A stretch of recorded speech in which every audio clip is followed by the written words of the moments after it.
Bonsoir à tous, bienvenue sur Radio Sensation Normandie pour votre mag immobilier du vendredi.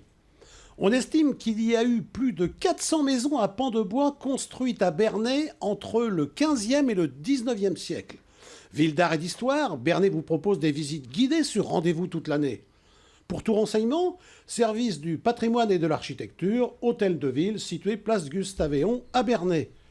Gustave-Héon, ancien magistrat de la ville de Bernay. 37 ans. 1944-1981 pour la petite histoire. Vous avez trouvé le bien immobilier pour mettre en location. Comment calculer sa rentabilité? Comment la banque calcule votre taux d'endettement? Deux invités m'accompagnent dans cette émission. Jacques Cernet, agent immobilier à Bernay, bonsoir. Bonsoir Pascal. Xavier Ruher, courtier en prêt immobilier à Bernay, bonsoir. Bonsoir. Alors, le marché locatif à Bernay, existe-t-il, Jacques? Il existe un marché locatif à Bernay comme partout. Après, les rentabilités ne sont pas les mêmes. Le rendement de votre bien, comment faire? Tout d'abord, le rendement. Alors, le rendement d'un bien. J'ai cru comprendre en préparant cette émission qu'il y avait plusieurs rendements. Il y avait le brut, il y avait, comme le signe normand, il y avait le net, et puis il y avait le net-net. Alors là, messieurs, il va falloir m'expliquer. Qu'est-ce qu'un rendement brut, Xavier?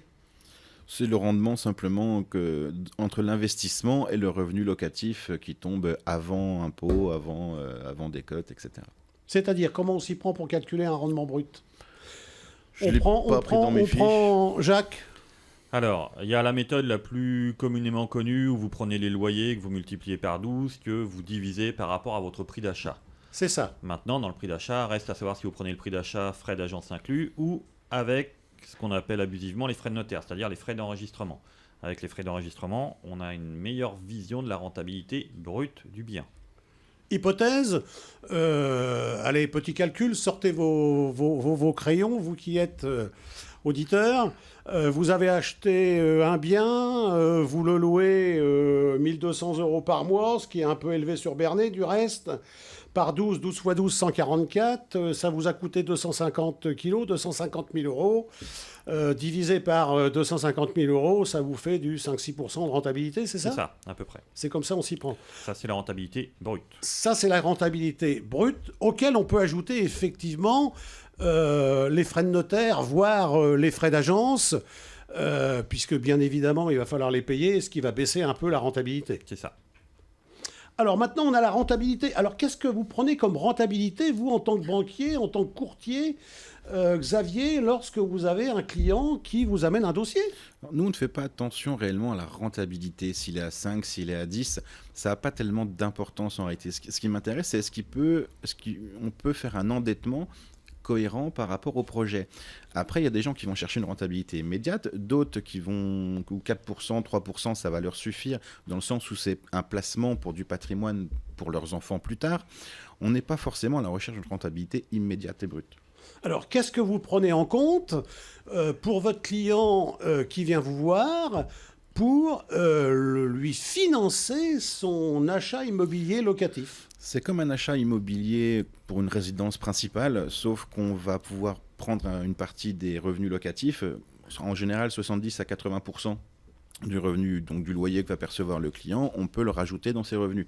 On se garde toujours une petite marge de 20-30% en cas de loyer impayé, ou tout simplement aussi pour les frais d'entretien du bien, la taxe foncière, etc. Donc ce loyer-là, on l'ajoute au revenu, ce qui nous permet de faire un calcul d'endettement à 33%, comme pour de la résidence principale. C'est ça, le taux d'endettement est identique par rapport au taux d'endettement d'un achat immobilier, oui, d'un premier achat immobilier classique ou d'une construction de maison, en fait. C'est exactement le même. Souvent, pour faire du locatif, les gens sont déjà propriétaires d'une résidence principale. Donc le 33, il est assez souple quand même. C'est moins risqué, on va dire. Vous êtes en train de nous dire 35, pour de l'investissement locatif, en fait, la banque prend moins de risques que pour un premier achat de résidence principale? Oui, parce que souvent, le client qui veut faire du locatif est déjà propriétaire de sa résidence principale. Souvent, elle est déjà payée. Donc, il n'a pas de loyer, ce monsieur. Il n'a plus de loyer, il n'a plus de crédit, il veut faire du locatif. Il y a quand même peu de chances qu'il n'arrive pas à payer sa mensualité, même les mois où il n'y a pas de locataire. Donc, on a vu le brut, Jacques, on a vu le rendement net. C'est-à-dire on déduit certains frais, etc. Et le net-net, c'est quoi le net-net? Parce qu'en fait, ce qui intéresse la personne qui achète ce bien locatif, je serais tenté de dire c'est ce qui reste dans la poche quand même. Alors, le net-net, c'est ce qu'il reste après impôt.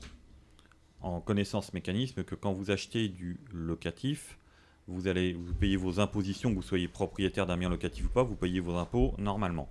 Le locatif va vous rajouter une somme à déclarer aux impôts. Cette somme peut vous faire monter de tranche ou non.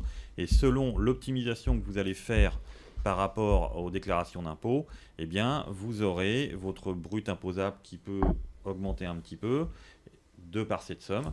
Et le net-net, c'est une fois les impôts sur cette somme, la tranche d'impôt payée. D'accord. Alors, je reviens sur le taux d'endettement. Comment vous calculez ce taux d'endettement? Qu'est-ce que vous prenez en compte dans les loyers? Est-ce que vous prenez 1200 euros par mois par 12, 12 fois 12, 144? Est-ce que vous prenez la totalité des loyers dans le montage financier? Non, absolument pas. On se garde une part, comme on a évoqué, pour les frais inhérents à l'immeuble, au bien, déjà à l'entretien. Donc, quand on a 1200 euros de revenus locatifs par mois, on fait x 0,8 pour avoir 80%. C'est ça, Et une décote de 0,20 alors. On fait au moins une décote de 0,20. Certaines banques vont même aller jusqu'à 0,30. Et dans les revenus, il y a une compensation dans les revenus de votre client ou pas? On a plusieurs systèmes, ça dépend des banques. Il y a deux façons de faire.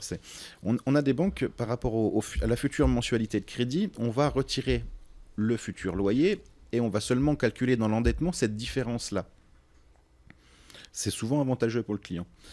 Parfois, on a d'autres banques qui mettent du côté d'endettement absolument toutes les charges et qui ajoutent simplement le revenu à votre salaire. Et on a un effet de levier qui est divisé par 3 de cette façon-là. Alors, comment le savoir si une banque refuse un prêt immobilier locatif, comment savoir de quelle manière elle a travaillé? À la limite, si elle a travaillé de la première manière où c'est refusé, peut-être est-il possible d'aller voir une autre banque, mais là, c'est votre travail pour faire passer le dossier. Toutes les banques ont des façons différentes de fonctionner sur le locatif. Après, on a des banques qui, par exemple, ne vont pas financer du locatif simplement parce que vous gagnez 1000 euros de moins à l'année que leur minimum exigé. J'ai une banque en tête qui me demande là 45 000 euros de revenus annuels sur l'avis d'impôt pour commencer à regarder votre dossier locatif. On emprunte comment? Taux fixe, taux variable au jour d'aujourd'hui, prêt in fine? Alors, on ne va pas rentrer trop dans les détails entre le fixe, le variable, le prêt in fine. Amortissable, comment on s'y prend, Jacques? Au jour d'aujourd'hui, le plus simple, c'est le taux fixe, compte tenu des taux actuellement pratiqués sur le marché. Le taux variable, il y en a assez peu en France, il y en a quelques-uns. Pour le prêt in fine, on en parle un petit peu, mais il y a des changements qui vont arriver sur le prêt in fine où ça va être beaucoup plus compliqué pour le faire et ça s'adresse à une partie de la population qui a déjà beaucoup d'argent de côté. Sinon, le plus simple, c'est le taux fixe.